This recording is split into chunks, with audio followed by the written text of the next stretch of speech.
Turi ku munsi wa mbere gerekezo rya 16 munyonyo mwaka wa 2020 inshuti namwe bakunzi ba televiziyo Renaissance turabamukije twanga twabikaze mwana makuru twabateguriye agizwe na zimwe mu ngingo nkuru zikurikira.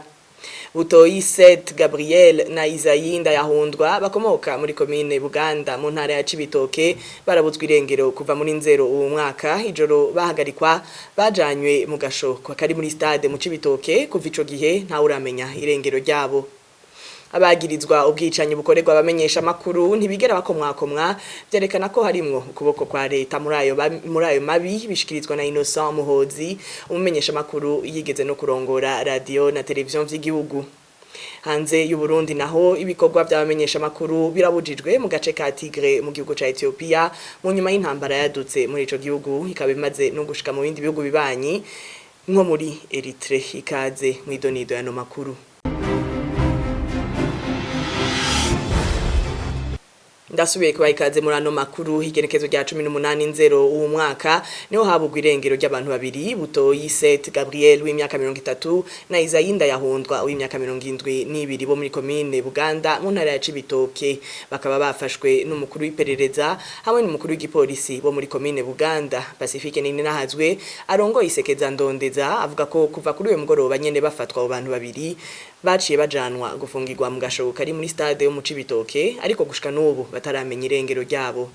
Ku mugoroba wo kuwa 18 muri mwaka wa 2020 hari abantu babiri bafashwe kwibarabara rya kabiri mu Gasenyi aho ni muri komine Buganda mu ntara ya Cibitoke. Abo yari umutama yitwa Isayi Ndayahundwa be n'umusore yitwa Seth Gabriel Butoyi bafashwe n'abakozi b'iperereza bari kumwe kandi n'umukuru w'igipolisi muri komine Buganda uwitwa Ildefonse Ndikumana batazira gica.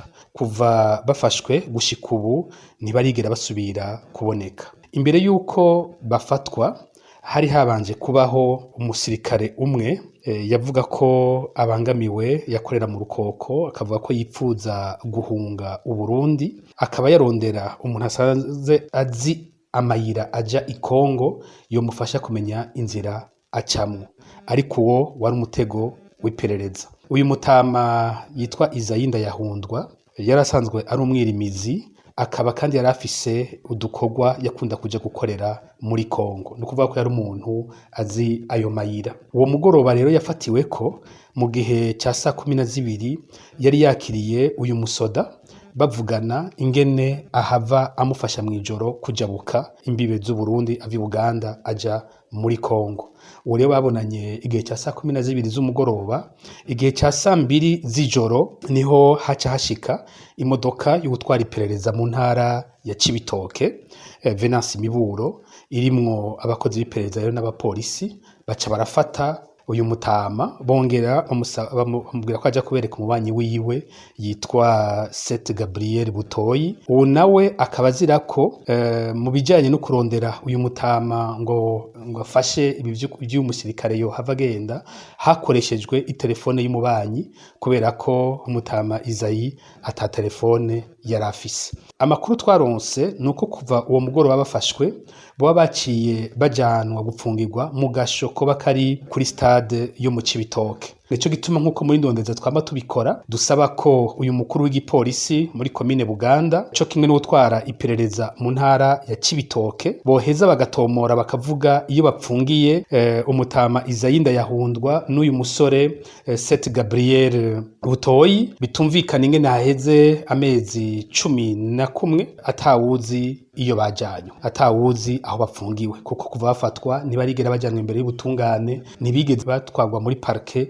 Aba rero mu gipolisi bateza kuvuga iyo bashize bano bantu nkuko twama tubikora mu yandi madosiye ya ndondeza. Iyo umuntu yo afise n'icyaha yagirizwa ko atanumwe afise uruhusha kumwaka ubuzima ahubwo ko bategerezwa kumutwara imbere y'ubutungane uwo muntu agaheza akisigura.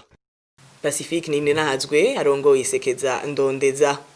abamenyesha makuru bagiye baragandagurwa mu Burundi ubutungane ntibwigeze bukora kubera imisi yose wasanga muri ubwo bwicanyi hari mu kuboko kwa leta nibivugwa n'umumenyesha makuru Innocent Muhozi yigeze no kurongora radio na televiziyo vy'igihugu yabivuze afatiye ku kuntu mu Burundi ukudahana ubwicanyi bukorerwa abamenyesha makuru vyabaye ibisanzwe mu gihe amakungu yashinze n'umunsi mpuzamakungu ahariwe guhagarika ukudahana mwe n'ubwo bwicanyi uwo munsi ukaba uhimbazwa igenekezo rya 2 Munyonyo uko umwaka utashe kuva mu mwaka wa 2014.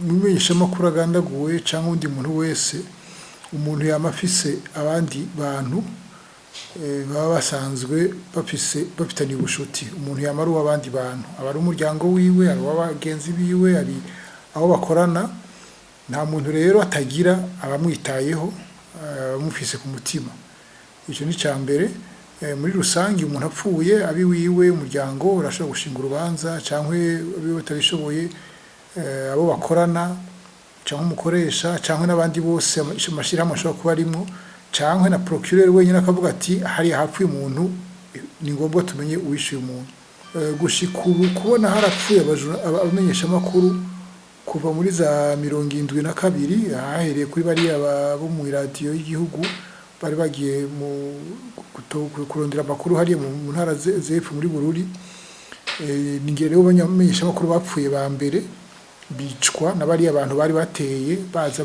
bahiga abatutsi bica abatutsi iriya foto n'ubicariho hari abamaze kuyibona iriya radio iriya modoka bayituriye ni kiziga cuma muri bo kiryamye ngaho ku iminsi yagira hera niko hakurikiye guhiga abantu b'abahutu bose bitwa ko bize ndiko abamenyesha makuru bakora muri radio y'igihugu bishwe ba Damiano Kayanda ba Joseph Tafauti n'abandi benshi ntazi abandi barahunga ba Paul Mahwera barabantu rurangiranwa cyane mu kuvuga amakuru neza mu gifaransa cyo kimwe na Kayanda ba Jumapili Kongora Jabo naho yahavuye atahuka mu myaka yindi yakurikiye bagiye baricwa bishwe nk'abandi tuyaga Alexis Simbizi yari redacteur en chef mu radio bicwa n'abasirikare Deo Miburo yishwe ngira ngo n'ababanyi kuko yari yakora ibyo gufata amajwi muri televiziyo Makomanya yaramurika éclairagiste yiciwe mu Nyakabiga yicwa azira ko ari umuhutu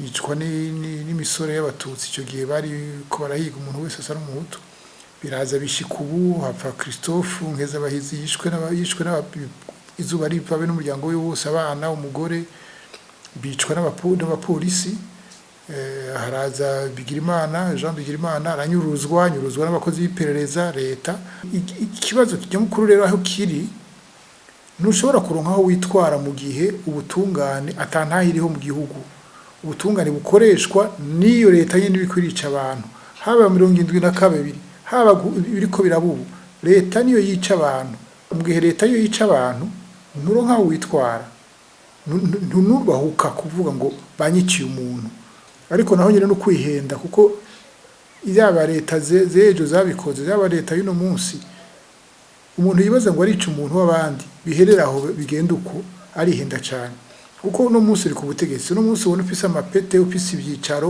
ufise abakugendaniro kuhambaye ukibagira ko ejo ibyo bintu byose ubwo bushobozi ufise n'ubwa leta n'ubw'igihugu subwi wawe naho ukoresha ibintu bijanye n'inyungu zawe ejo uzo utabifise niyo utabifise uzobazwa bari abantu babandi umuntu yamara umuntu w'abandi nta muntu w'inyakamwe ariho atavuga ngo ubuho haraje n'amashira hamwe abantu bashobora guharanira umuntu batanamubuze kuko turya umuntu ko araziriki cyangwa uriya muntu yaziziki ababikora rero barihenda cyane bariko baritega amamine mu buzima bwabo bwejo bariko baratega imiryango yabo amamine kuko ibi bakora no munsi no kwitega amamine ku nzira y'ubuzima bwawe abo nabo babashikiwe n'ibyo nta kundi agahinda kaba kabisha ariko bitebuke hazogera bavuga ati umuntu wacu yishwe nande yapfuye gute bene kubikora babibazwe.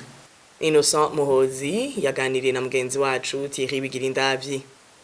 Iminsi ya 392 iraheze irarumanye bagenzi bacu bane b'ikinyamakuru iwacu bafungiwe mu ntara ya Bubanza ku munsi wa gatanu igenekezo rya gatanu ruheshi sentare isubira mu imanza ya Ntahangwa yafashe ingingo yo kubagumiza mu mvuto kuwa 30 umwaka bacira umunyororo w'imyaka 2 n'igice hamwe n'ihadabu ringana n'umuriyoni umwe na sentare nkuru y'igihugu mu ntara ya Bubanza Christine Kamikazi Agnes Ndirubusa, Terence Muzenzi na Ejida Ririmana bafashwe kwa 2022 gitugutu umwaka uheze mu ntara ya Bubanza aho bari bagiye mu kazi kabo ka misi yose bakaba bagirizwa gushaka guhungabanya umutekano w'igihugu.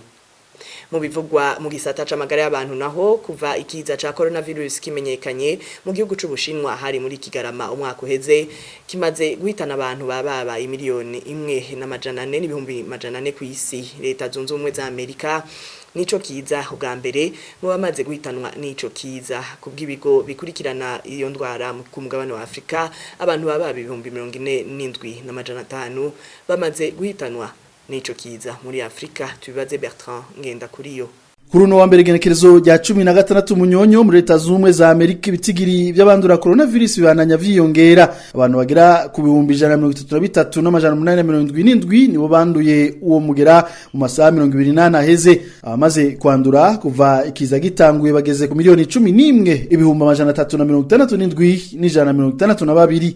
Abitavye Imana mu masaha 28 aheze nabo bagera ku majana 577. Mu gihugu ca Brazil abantu ibihumbi 13 n'amajana nibo banduye COVID-19 mu masaha 28 aheze. Abagera ku majana 819 nabo barahitanwa n'uyo mugera. Muri rusangi abamaze kwitaba Imana bagera ku bihumbi 165 n'amajana 873 ibitigiri bitangwa na leta y'ico gihugu. Mu gihugu c'Ubufaransa ibitigiri bitangwa n'abajejwe amagara y'abantu muri rusangi umuriyoni umwe ibihumbi 981 n'amajana 827 baramaze kwandura coronavirus n'abagera ku bihumbi 24 n'amajana 548 baritavye Imana kuvikiza gitanguye.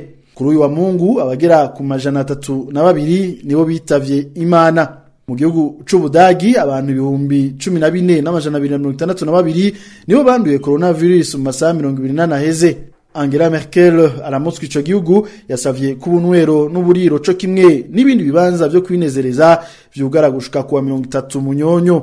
Muri ico gihugu abiyamiriza kwambara dutambara dukinga ibihimba vy'ihemero maske mu gifaransa co kimwe n'abiyamiriza igeragezwa ry'incanco za coronavirus bari mu myerekano ku munsi wa gatandatu. Mu Butaliyano naho abantu ibihumbi 33 n'amajana 977 nibo baraye banduye coronavirus n'abagera ku majana 546 barahitanwa n'uwo mugera. Abaganga bakaba bariko baritabariza ko hosubizwaho ingingo zigumiza abantu mu mihana yabo mu gukinga abandura benshi. Mu gihugu c'Ubuyapani abagera ku gihumbi 1,694 nibo banduye COVID-19 amasaha 28 aheze. Kugeza ku munsi w'Imana abagera ku gihumbi 1,896 nibo bamaze guhitanwa n'ico kiza kuva gishitse muri ico gihugu. No ku mugabane wa Afrika ico kiza kiguma kigwira. Afrika y'Epfo niyo izubwa mbere kuko gushika kuri wa mbere ico kiza kimaze guhitana abantu bagera ku bihumbi 2,276. Umushikiranganje w'amagara y'abantu w'ico gihugu akaba nawe nyene yasanganywe umugera wa coronavirus. Mu gihugu ca Egypte ibitigiri by'abandura navyo biguma biduga. Abamaze kwandura kugeza uno munsi bagera ku bihumbi 110 amajana 987 nayo abamaze kwitaba Imana bagera ku bihumbi 6 n'amajana 453 harimwo 11 bo mu masaha 28 aheze. Mu gihugu c'u Rwanda bagera kuri 64 nibo banduye umugera wa coronavirus mu masaha 28 aheze. Muri kino gihe amabohero niyo ariko aratogwamo abagwayi benshi ba COVID-19 muri ico gihugu. Mu Burundi naho abantu babiri nibo bamenyekanye ko banduye coronavirus mu masaha 28 aheze bakaba bagizwe n'ingenzi zipimishije zishaka gusohoka igihugu. Arakoze Bertrand Ngendakuriyo. Mu bivugwa mu nkino naho umugwi w'igihugu w'u Burundi umupira w'amaguru waraye wihaye amahirwe yo kuja mu higanwa ry'ibihugu CAN mu 2021. Ivyo nibishikizwa na Desire Atungimana umumenyesha makuru akurikirana ivy'inkino. Umugwi intamba mu rugamba watsinze igihugu ca Mauritania ucuja mu kibanza ca gatatu c'umugwi urimwo. Ku bwa Desire Atungimana ngo bizovana nuko iyo migwi yigenjeje mu mikino isigaye, ariko ngo hari ibimenyetso bitari bike bihamahirwe ubu Burundi. Iyo ntsinzi rero igituma yari komeye cyane gose ku mugwi serukira gihugu intamba mu rugamba nuko iyitaboneka uburundi niko bwari kubandanya bukina mugo bwari gukina taco buriko burakiza kuko ivyo kujya mu gikombe ca Afrika vyasa n'ivyarangiye. ariko rero ijya ntsinzi imaze kuboneka ikiyongera ku inota rimwe ryavuye muri Mauritania, Uburundi bwasubiye kugira icizere kuko iyo umuntu akoze ibiharuro akaraba Maroc ifise amanota 7 naho ifise urukino ku munsi w'ejo na Centrafrique, karaba Mauritania ifise 5, Burundi 4 na Centrafrique 3, birerekana neza yuko Uburundi atacu buratakaza kuko bufise n'amahigwe igihugu ca Mauritania bahiganira ikibanza ca kabiri kubera igihe Maroc yotsinda urukino rwo kuno wa kabiri igatsinda Centrafrique izo yamaze gutambuka yindi migwi. Igihe rero Burundi mu gihe rero Burundi ari bwo buzakira ibujumbura Centrafrique tariki 22 z'ukwezi kwa gatatu, muri ico gihe umugwi wa Mauritania uzogendera Centrafrique. Murumva rero yuko muri ico gihe Uburundi wabufise icizere gusumba Mauritania kuko buzakira umugwi usa nk'uwo basambanganye inguvu uwakirire muhira mugo Mauritania nayo igendera uwo mugwi.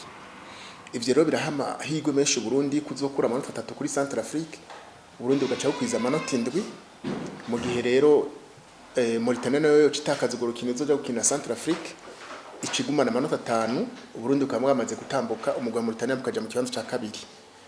Ariko hariho ikindi nuko ivyo byose urumva iyo muri ko munakina muri ico gihe muri imigwine ubwa mbere uriraba kuko inguvu zawe ni uzikontorora, ariko karaba nabandi inguvu za nyene zifashe.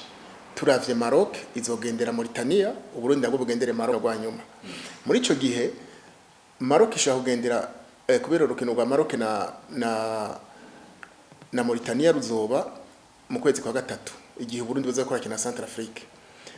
Uburundi ikindi ahandi mahirwe bushaka kuronka nuko bushaka kuzoja gukina na Maroc yaramaze kuronka uburenganzira bwo kuja mu gikombe ca Afrika. Ivyo navyo ico bifasha ni hahandi uco usanga mumenyereza adafashe babakinyi biwe ba mbere aho rakoresha gafata abandi kugira baha amahirwe, naho nabo nyene baca bashaka kwerekana ico bashoboye, ariko biba bitandukanye cyane no gukina n'aba star tuzi ba Maroc bakina mu migwi komakomeye i Burayi. Nico gituma rero mbona yuko Uburundi amahirwe arahari, simvuze ngo Uburundi buzoja mu gikombe ca Afrika, ariko amahirwe yo kujayo kugeza uno munsi ibice 50% biracariyo. Desire Hatungimana umenyesha makuru akurikirana hafi ibijanye n'inkino. Intambara iri hagati y'Abanyethiopia irikira kwiragira mu karere mu mpera z'indwi heze, hari bisaso byakorokeye muri Eritrea bivuye mu gace ka Tigre muri Ethiopia. Ivyo bikaba byatumwe nuko agace ka Tigre katewe n'igisirikare ca leta giciye ku butaka bwa Eritrea. Leta ikaba yarabujije ibikorwa byose byamenyesha makuru, 6 bakaba bamaze gufatwa barafungwa. Abasirikare ba leta bagera kuri 17 barafashwe barafungwa bagirizwa gukorana n'abategetsi b'Abatigre. Reverien Bazikamwe. Ingaruka ni nyinshi kuva hatanguye intambara hagati y'igisirikare ca Ethiopia hamwe n'umuhari TPLF, igice c'Abanyethiopia baba mu gice ca Tigre. Hakaba hamaze kuvugwa abamaze kwasiga ubuzima baharugwa mu majana ku mpande zose. Izo ntambara zikaba ziriko zituma ibintu biyangara mu gisagara c'umugwa mukuru wa Addis Abeba. Abamenyesha makuru 6 nibo bamaze guhagarikwa barafungwa nkuko bivugwa n'igisata kije hagati y'akazi na muntu. Muri abo bamenyesha makuru harimwo urongoye uruganda rw'ikimenyesha makuru Addis Standard gisanzwe kiri mu bimenyesha makuru bikomeye bikoresha ururimi rw'icongereza ngaho muri Ethiopia. Televiziyo y'igihugu ikaba yamenyesheje ko hamaze guhagarikwa intwazangabo zo hejuru bagirizwa gukorana n'umuhari TPLF. Muri izo ntwazangabo harimwo ubufise ipete rya General Major yiketswe kuba yashatse kurungikira ibigwanisho abagwanyi ba TPLF. Iyo ntambara hagati y'Abanyethiopia ikaba iriko iratandukira ibihugu bibanyi. Mu mpera z'indwi iheze haratewe vya muzinga ku mugwa mukuru w'igihugu ca Eritrea Asmara hafi y'ikibuga c'indege. Ibitero vyemewe n'abarongoye TPLF nkuko bivugwa n'ikinyamakuru c'Abafaransa AFP. Ibisasu vyinshi vyo mu bwoko bwa rocket vyaratewe ahegereye ikibuga c'indege ca Asmara nkuko bamwe mu baserukira ibihugu vyabo ya Addis Abeba babibwiye ikinyamakuru AFP. abarongoye akarere ka Tigre bamenyesheje ko bateye ivyo bisasu kubera uruhara Eritrea iriko iragira kugira igisirikare ca Ethiopia gishobore gutera Tigre giciye ku butaka bwacu nkuko vyamenyeshejwe na Debrestio Jebre Michael mu kinyamakuru wa AFP. Kuva izo ngwano zitanguye kwigenezo rya 4 Munyonyo uyu mwaka abamaze guhunga berekeza mu gihugu ca Sudani baharugwa mu bihumbi 10 birenga.